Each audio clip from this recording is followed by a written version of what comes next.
I still remember the exact moment my heart cracked in two.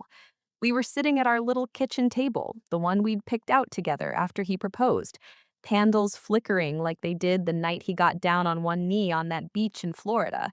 I was smiling, scrolling through wedding venue photos on my laptop, when Alex looked up from his phone and said the words that changed everything.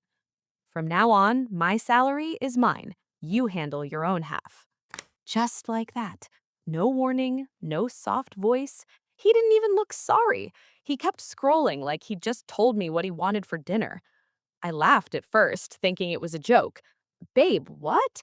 But his face stayed serious. He leaned back in the chair, arms crossed, and explained how he'd been thinking about it a lot. We were engaged now, he said. He wanted to make sure things were fair.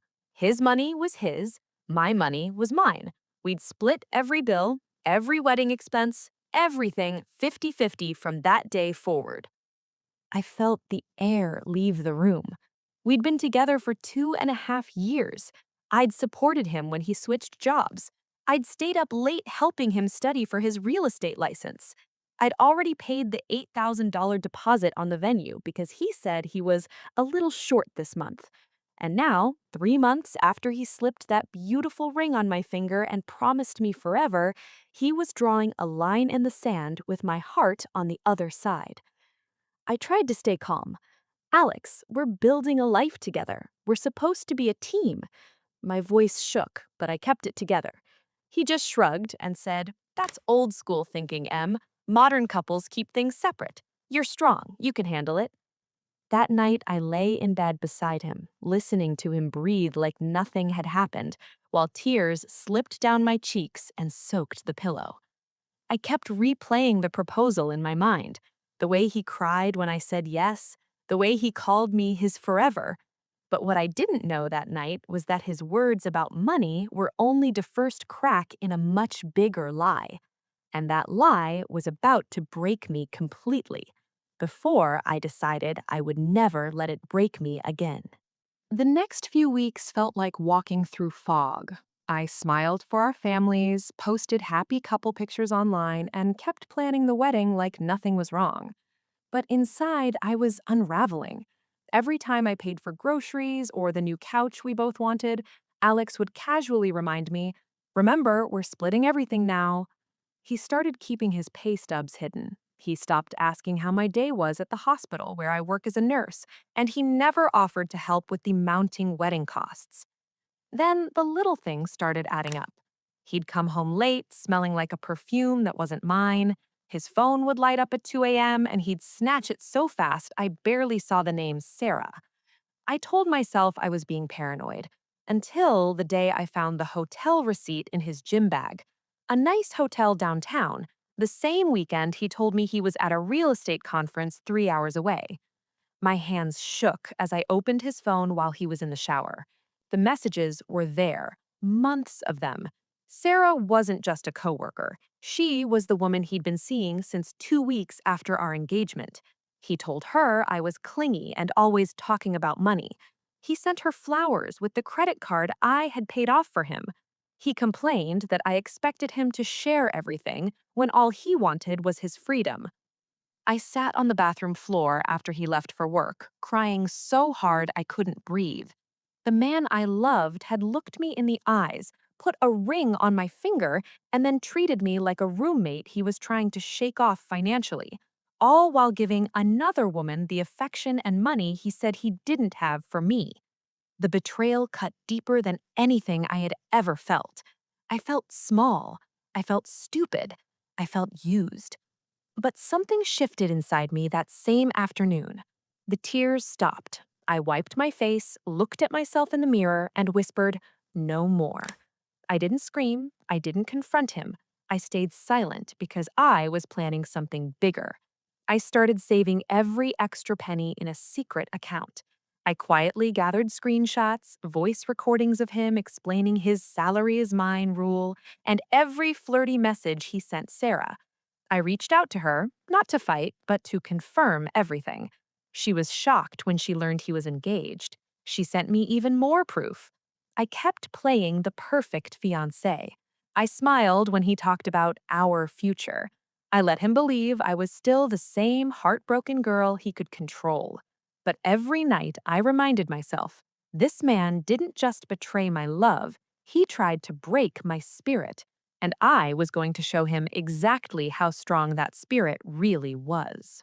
2 months later, we threw the big engagement party our families had been waiting for. 200 people, fairy lights, the venue I had mostly paid for. Alex was laughing, shaking hands, telling everyone how excited he was to marry the best woman in the world. I stood beside him in the white dress I'd bought with my own money, smiling the same gentle smile I'd been practicing in the mirror. When it was time for toasts, I took the microphone. The room went quiet. Alex looked proud, like he thought I was about to gush about him. Instead, I said softly, I want to share something special tonight, something that changed everything for me. I clicked the remote. The projector screen behind me lit up. First came our sweetest memories, the proposal, our first date, the way he used to look at me. Everyone sighed happily. Then the pictures changed. Screenshots of his texts to Sarah, the hotel receipt, a clear recording of his voice saying, my salary is mine. She can handle her half. I'm not her ATM. The room went dead silent. Alex's face turned white. He tried to grab the mic, whispering, Emily, stop. But I stepped back calmly and kept going. Alex told me my money was mine and his was his. Turns out he was spending both on someone else while I planned a wedding I thought we both wanted. I looked straight at him. You wanted separate finances? Fine. Consider this our final split. I slipped the engagement ring off my finger, placed it on the table in front of him, and spoke the words I had practiced 1,000 times. The wedding is canceled. I'm walking away with my dignity, my savings, and my peace. I hope you enjoy keeping your salary all to yourself. Gasps filled the room. His mother covered her mouth. My dad stood up and hugged me. Alex just stood there, mouth open, completely shocked, tears starting to form in his eyes as he realized every person who mattered had just seen the real him. I walked out of that hall with my head high, the same way I had walked into our relationship, with love and trust. But this time, I was carrying something new, strength I had found in the darkest place he put me. Today, I'm free. I still work at hospital, but now every paycheck is mine and mine alone. I smile more, I sleep better, and sometimes I think about that kitchen table moment and smile, because that was the night Alex thought he was winning, and the night I quietly decided I would never lose myself again. The lesson I want you to carry with you is simple. When someone shows you who they really are, whether it's with money, words, or silence, believe them the first time. Never stay where you are not valued equally. True love doesn't keep score, and the most powerful revenge isn't loud or cruel. It's becoming the woman you were always meant to be, and leaving them wondering how they ever let you go. I'm Emily, and this is my story. Thank you for listening.